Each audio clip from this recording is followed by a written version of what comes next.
ಆಕಾಶವಾಣಿ ಮಂಗಳೂರು. ಕಾವ್ಯಯಾನ ಕವಿ ಮುದ್ದಣನ ಶ್ರೀರಾಮಾಶ್ವಮೇಧಂ ಕಾವ್ಯದ ವಾಚನ ವ್ಯಾಖ್ಯಾನ.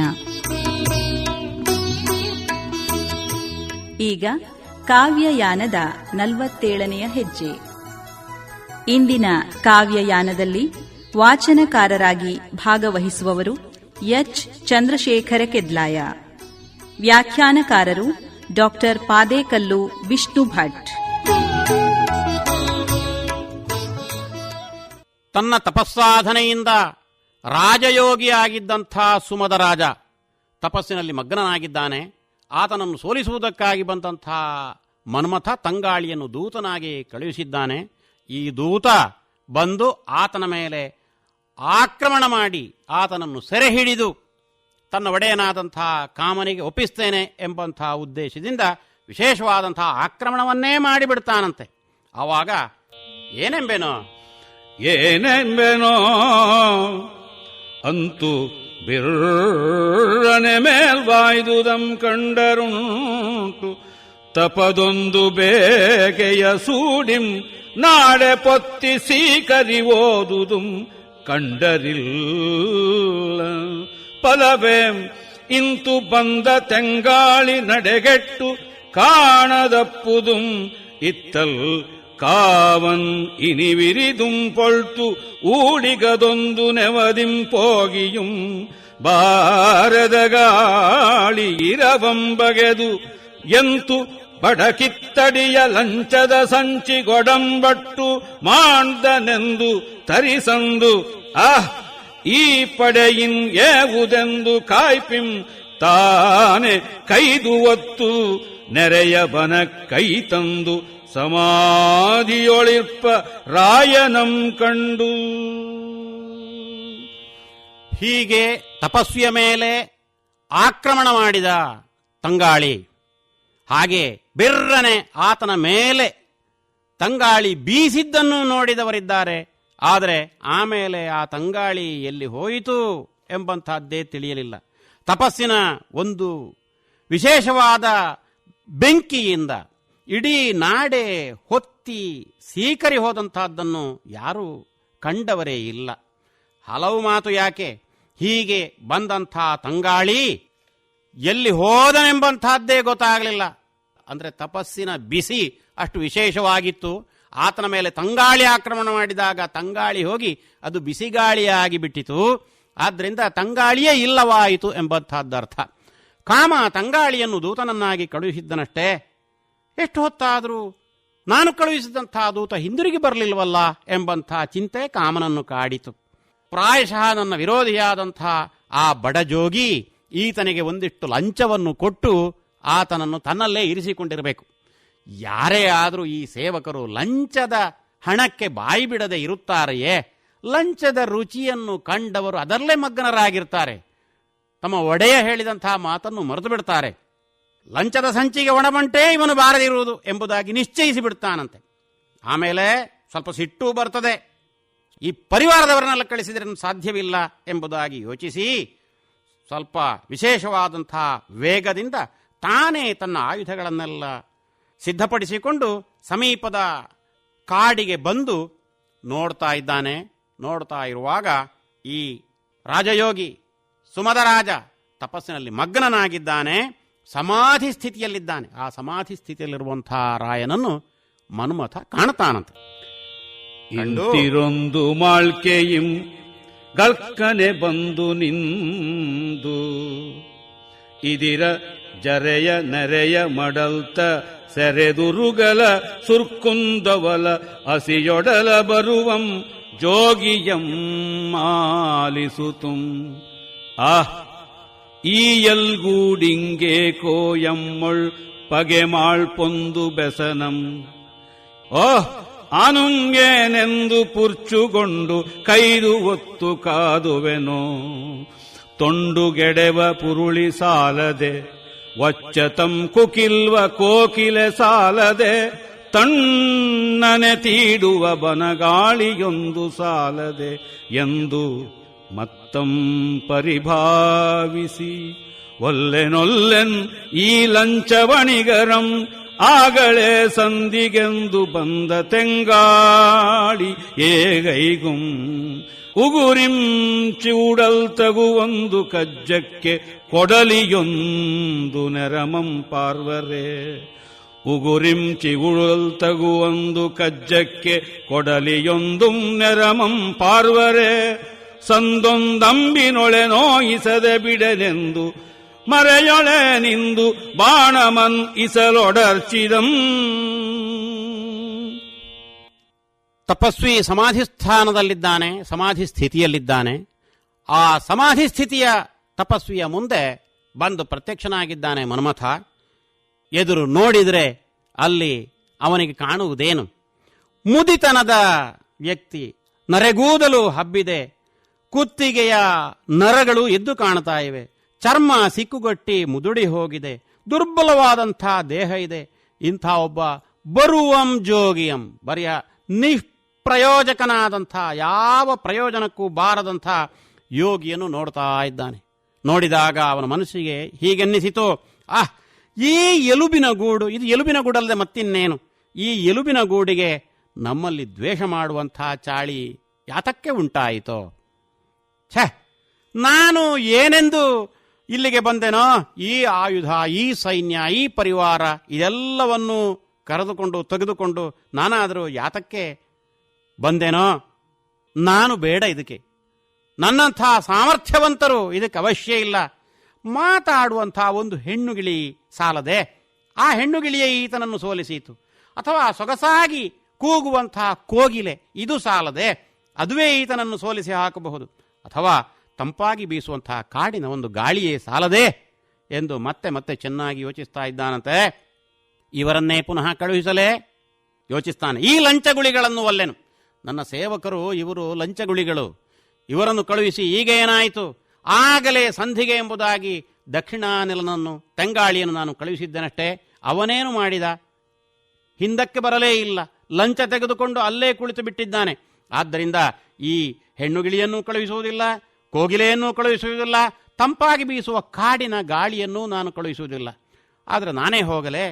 ನಾನೇ ಹೋಗುವುದಾದರೆ ಅದೊಂದು ಗಾದೆ ಮಾತು ಇದೆಯಲ್ಲ, ಉಗುರಿನಿಂದ ಚಿವುಟಲು ತಕ್ಕುದಾದ ಕಾರ್ಯಕ್ಕೆ ಕೊಡಲಿಯ ನೆರವನ್ನು ಹಾರೈಸುತ್ತಾರೆಯೇ.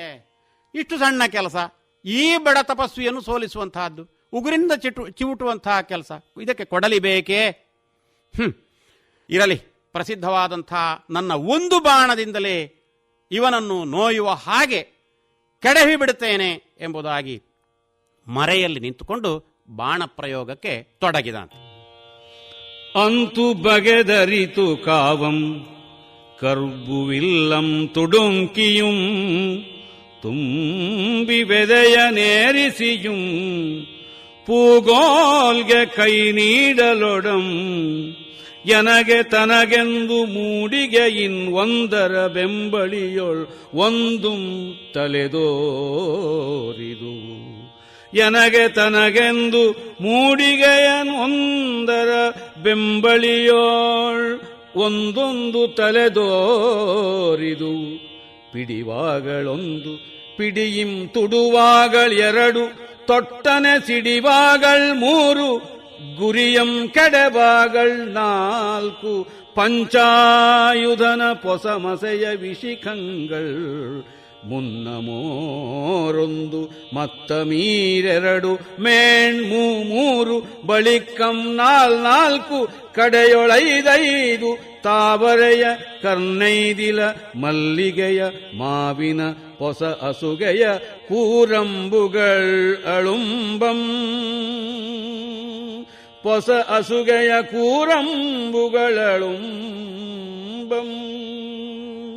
ಹೀಗೆ ಯೋಚಿಸಿ ನಾನೇ ಬಾಣ ಪ್ರಯೋಗವನ್ನು ಮಾಡ್ತೇನೆ, ಈ ತಪಸ್ವಿಯನ್ನು ಸೋಲಿಸಿ ಬಿಡ್ತೇನೆ, ಒಂದೇ ಬಾಣವೂ ಸಾಕು, ನೋಡೋಣ ಎಂದು ತಿಳಿದು ತನ್ನ ಕಬ್ಬು ಬಿಲ್ಲನ್ನು ಆತ ಎತ್ತುತ್ತಾನಂತೆ.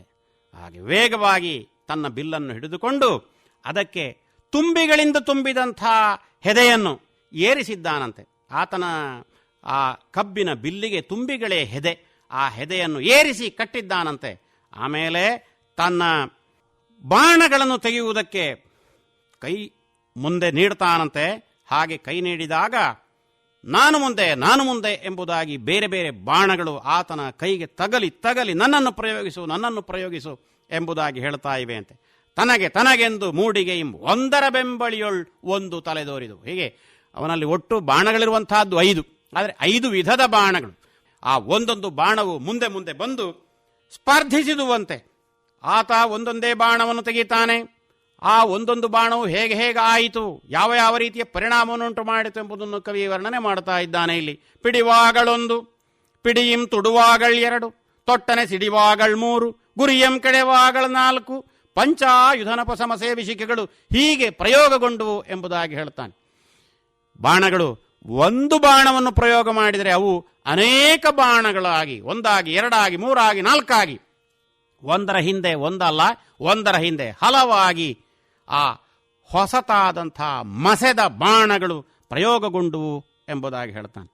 ಮೊದಲಿಗೆ ಬಾಣ ಪ್ರಯೋಗ ಮಾಡುವಾಗ ಒಂದೇ ಬಾಣದಿಂದ ಈತ ಸೋತು ಹೋಗುತ್ತಾನೆ ಎಂಬಂಥ ನಿರೀಕ್ಷೆ ಇತ್ತು ಕಾಮನಿಗೆ, ಮನ್ಮಥನಿಗೆ.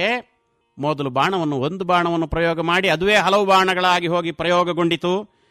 ಪ್ರಯೋಜನ ಆಗಲಿಲ್ಲ. ಮುನ್ನಂ ಓರೊಂದು, ಆಮೇಲೆ ಈರೆರಡು, ಆಮೇಲೆ 2 ಬಾಣಗಳನ್ನು ಪ್ರಯೋಗ ಮಾಡಿದಂತೆ. ಮೇಣ್ 3, ಆಮೇಲೆ 3 ಬಾಣಗಳನ್ನು, ಬಳಿಕಂ 4, ಆಮೇಲೆ 4 ಬಾಣಗಳನ್ನು ಪ್ರಯೋಗ ಮಾಡಿದಂತೆ. ಕಡೆಯೊಳ 5. ಈ ರೀತಿ ದ್ವಿರುಕ್ತಿಗಳನ್ನು ಹೇಳ್ತಾ ಆ ಕೃತ್ಯದ ಕಾರ್ಯದ ಪರಿಣಾಮ ಏನು ಎಂಬಂತಹದ್ದನ್ನು ಕೇಳುಗನಿಗೆ ನಿರೂಪಿಸುವ, ವಿವರ ಮಾಡಿಕೊಡುವಂತಹ ತಂತ್ರವನ್ನು ಕವಿ ಬಳಸಿದ್ದಾನೆ. 1, 2, 3, 4, 5ಕ್ಕೆ ನಿಲ್ಲಿಸಿದ್ದಾನೆ. ಯಾಕೆಂದರೆ ಅಲ್ಲಿ ಪಂಚಬಾಣ, ಆತನಿಗೆ ಪಂಚಬಾಣ ಎಂಬುದಾಗಿ ಹೆಸರು. ಅರವಿಂದಂ ಅಶೋಕಂಚ ಚೂತಂಚ ನವಮಲ್ಲಿಕ ನೀಲೋತ್ಪಲಂಚ ಪಂಚೈತೆ ಪಂಚಬಾಣಸ್ಯ ಸಾಯಕಾಹ ಎಂಬುದಾಗಿ ನಿಘಂಟುಗಳು ಹೇಳುತ್ತವೆ. ಆ ಎಲ್ಲ ಬಾಣಗಳನ್ನು ಹೇಗೆ ಪ್ರಯೋಗಿಸಿದ ಎಂಬುದಾಗಿ ಕನ್ನಡದಲ್ಲಿ, ಆ ಹಿನ್ನೆಲೆಯಿಂದ ಕನ್ನಡದಲ್ಲಿ ಹೇಳ್ತಾ ಇದ್ದಾನೆ. ತಾವರೆಯ ಕರ್ನೈದಿಲ ಮಲ್ಲಿಗೆಯ ಮಾವಿನ ಪೊಸ ಅಸುಗೆಯ ಕೂರಂಬುಗಳನ್ನು ಅಳುಂಬಂ ವಿಶೇಷವಾಗಿ ಆತ ಪ್ರಯೋಗ ಮಾಡಿದ್ದಾನೆ ಎಂಬುದಾಗಿ ಕವಿ ವರ್ಣನೆ ಮಾಡ್ತಾನೆ. ಹೊಸ ಅಸುಗೆ, ಹೊಸ ಅಶೋಕ ಎಂಬ ಅರ್ಥ. ಅಲ್ಲಿ ಸಂಸ್ಕೃತದಲ್ಲಿ ಹೇಳುವಾಗ ನವಮಲ್ಲಿಕ ಎಂಬುದಾಗಿ ಮಲ್ಲಿಗೆಗೆ ಹೊಸ ಮಲ್ಲಿಗೆ ಎಂಬುದಾಗಿ ಹೇಳಲಾಗಿದೆ. ಇಲ್ಲಿ ಮುದ್ದಣ ಅಶೋಕಕ್ಕೆ ಹೊಸ ಅಶೋಕ ಎಂಬಂಥ ವಿಶೇಷಣವನ್ನು ಕೊಟ್ಟಿದ್ದಾನೆ. ಹೀಗೆ ಇವೆಲ್ಲವೂ ನೈದಿಲಾಗಲಿ, ಮಲ್ಲಿಗೆ ಆಗಲಿ, ಮಾವಾಗಲಿ, ಅಶೋಕವಾಗಲಿ, ಇವೆಲ್ಲವೂ ತಾವರೆಯಾಗಲಿ, ಇವೆಲ್ಲವೂ ಶ್ರೇಷ್ಠವಾದಂಥ ಹೂವುಗಳೆಂಬುದಾಗಿ ಪರಿಗಣಿತವಾದಂಥವು. ಇವುಗಳೇ ಮನ್ಮಥನ ಅಸ್ತ್ರಗಳು ಎಂಬುದಾಗಿ. ಈ ಕೂರಂಬುಗಳನ್ನು, ಹರಿತವಾದಂಥ ಬಾಣಗಳನ್ನು ಅಳುಂಬವಾಗಿ, ವಿಶೇಷವಾಗಿ, ಧಾರಾಳವಾಗಿ ಆತ ಪ್ರಯೋಗ ಮಾಡಿದ್ದಾನಂತೆ. ಆ ದೊಡಂ ಏವನೋ, ಆದರೂ ಏನಾಯಿತು, ಪರಿಣಾಮ ಏನಾಯಿತು? ಒಬ್ಬ ಬಡ ತಪಸ್ವಿ ಎಂಬುದಾಗಿ ಪರಿಗಣಿಸಿ ಬಾಣಪ್ರಯೋಗವನ್ನು ಮಾಡಿದ್ದಾನೆ. ಯಾವಾಗಲೂ ನಮ್ಮ ವಿರೋಧಿಗಳನ್ನು ಅವಗಣಿಸಬಾರದು, ಅವರು ದುರ್ಬಲರು ಎಂಬುದಾಗಿ ಭಾವಿಸಬಾರದು ಎಂಬುದಾಗಿ ಹೇಳ್ತಾರೆ. ಇಲ್ಲಿ ತನ್ನ ವಿರೋಧಿಯಾದವನು ತೀರ ದುರ್ಬಲ ಎಂಬುದಾಗಿ ಭಾವಿಸಿ, ನಾನೇ ಬೇಡ, ಯಾರ್ಯಾರೋ ನನ್ನ ದೂತರು ಇವನನ್ನು ಸೋಲಿಸಿ ಬಿಡ್ತಾರೆ ಎಂಬುದಾಗಿ ಭಾವಿಸಿದಂಥ ಮನ್ಮಥ ತಾನು ಏಕಪ್ರಕಾರವಾಗಿ ಬಾಣಪ್ರಯೋಗ ಮಾಡ್ತಾ ಇದ್ದಾನೆ. ಆದರೆ ಯಾವ ಪ್ರಯೋಜನವನ್ನು ಕಾಣ್ತಾ ಇಲ್ಲ.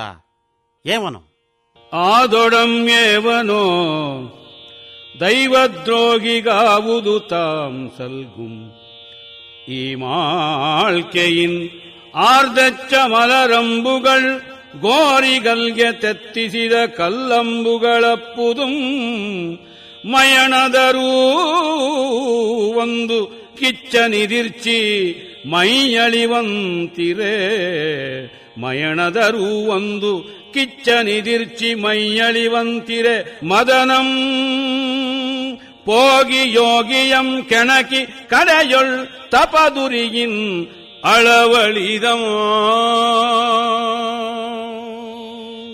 ಈ ರೀತಿ ತನ್ನ ಪರಾಕ್ರಮಪೂರ್ವಕವಾದಂಥ ಕೃತ್ಯ ಇದೀಗ ಸಾಧಿತವಾಗ್ತಾ ಇದೆ. ಈ ಯೋಗಿಯನ್ನು ಸಂಪೂರ್ಣವಾಗಿ ನಾನು ನಾಶ ಮಾಡಿಯೇ ಸಿದ್ಧ ಎಂಬಂಥ ಹಿನ್ನೆಲೆಯಿಂದ ಬಾಣಪ್ರಯೋಗ ಮಾಡಿದ್ದಾನೆ. ಆದರೆ ಏನಾಯಿತು? ದೈವದ್ರೋಹಿಯಾದಂಥ ವ್ಯಕ್ತಿಗೆ ಯಾವುದು ತಾನೇ ಸಲ್ಲುತ್ತದೆ? ದೇವರನ್ನು ಕುರಿತು, ಕಾಮಾಕ್ಷಿಯನ್ನು ಕುರಿತು ಯೋಗ ಮಾರ್ಗದಿಂದ ವಿಶೇಷವಾದಂಥ ತಪಸ್ಸಾಧನೆಯನ್ನು ಮಾಡ್ತಾ ಇರುವಂಥವನನ್ನು, ಅವನಿಗೆ ವಿರುದ್ಧವಾಗಿ ಕೃತ್ಯ ಮಾಡ್ತಾ ಇರುವಂಥವನನ್ನು ಒಳಿತು ಅರಸಿಕೊಂಡು ಬಂದೀತೆ. ಈತ ದೈವದ್ರೋಹಿಯಾಗಿದ್ದಾನೆ. ಈ ಸಂದರ್ಭದಲ್ಲಿ ಕಾಮ ದೈವದ್ರೋಹಿಗೆ ಯಾವುದೂ ಸಲ್ಲುವುದಿಲ್ಲ. ಹೀಗೆ ಆರ್ದು ಒಬ್ಬಿಟ್ಟು ಆತ ಎಸೆದಂಥ ಪುಷ್ಪಬಾಣಗಳ ಸ್ಥಿತಿ ಏನಾಯಿತು ಎಂಬುದನ್ನು ಹೇಳ್ತಾ ಇದ್ದಾನೆ ಕವಿ. ಗೋರ್ಕಲ್ಲಿಗೆ ನಾಟಿಸಿದ ಕಲ್ಲಂಬುಗಳಾಯಿತಂತೆ.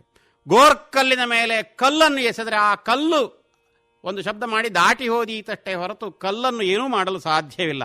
ಕಲ್ಲಂಬುಗಳಾದು. ಕೊನೆಗೆ ಮನ್ಮಥನ ಸ್ಥಿತಿ ಏನಾಯಿತು ಎಂಬುದನ್ನು ಹೇಳ್ತಾ ಇದ್ದಾನೆ ಕವಿ. ಒಂದು ಮಯಣದ ಆಕಾರ ಬೆಂಕಿಯ ಮೇಲೆ ವಿರೋಧವನ್ನು ತಾಳಿ ಯುದ್ಧಕ್ಕೆ ಬಂದರೆ ಏನಾಗಬಹುದು? ಮಯಣದ ಒಂದು ರೂಪು ಬೆಂಕಿಯನ್ನು ವಿರೋಧಿ ಯುದ್ಧಕ್ಕೆ ಬಂತು. ಯುದ್ಧಕ್ಕೆ ಬಂದರೆ ಆ ಬೆಂಕಿಯನ್ನು ಸ್ಪರ್ಶಿಸಿದಾಗ ಆ ಮಯಣ ಕರಗಿ ನೀರಾಗಿ ಆ ಮಯಣದ ರೂಪವೇ ಇಲ್ಲವಾಗಿ ಹೋದೀತು, ಅದರ ದೇಹ ಅಳಿದು ಹೋದೀತು. ಕಾಮನ ಸ್ಥಿತಿಯು ಆ ರೀತಿಯಲ್ಲಿಯೇ ಆಯಿತು.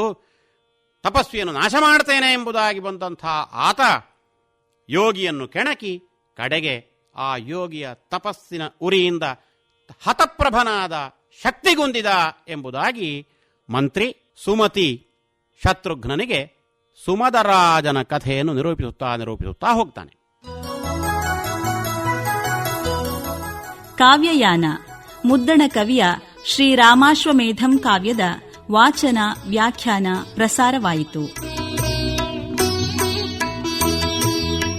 ಇಂದಿನ ಕಾವ್ಯಯಾನದಲ್ಲಿ ವಾಚನಕಾರರಾಗಿ ಭಾಗವಹಿಸಿದವರು ಎಚ್ ಚಂದ್ರಶೇಖರ ಕೆದ್ಲಾಯ, ವ್ಯಾಖ್ಯಾನಕಾರರು ಡಾಕ್ಟರ್ ಪಾದೇಕಲ್ಲು ವಿಷ್ಣು ಭಟ್, ಪರಿಕಲ್ಪನೆ ಡಾಕ್ಟರ್ ವಸಂತಕುಮಾರ್ ಪೆರ್ಲಾ, ಪ್ರಸಾರ ಸಂಯೋಜನೆ ಡಾಕ್ಟರ್ ಬಿಎಂ ಶರಭೇಂದ್ರ ಸ್ವಾಮಿ.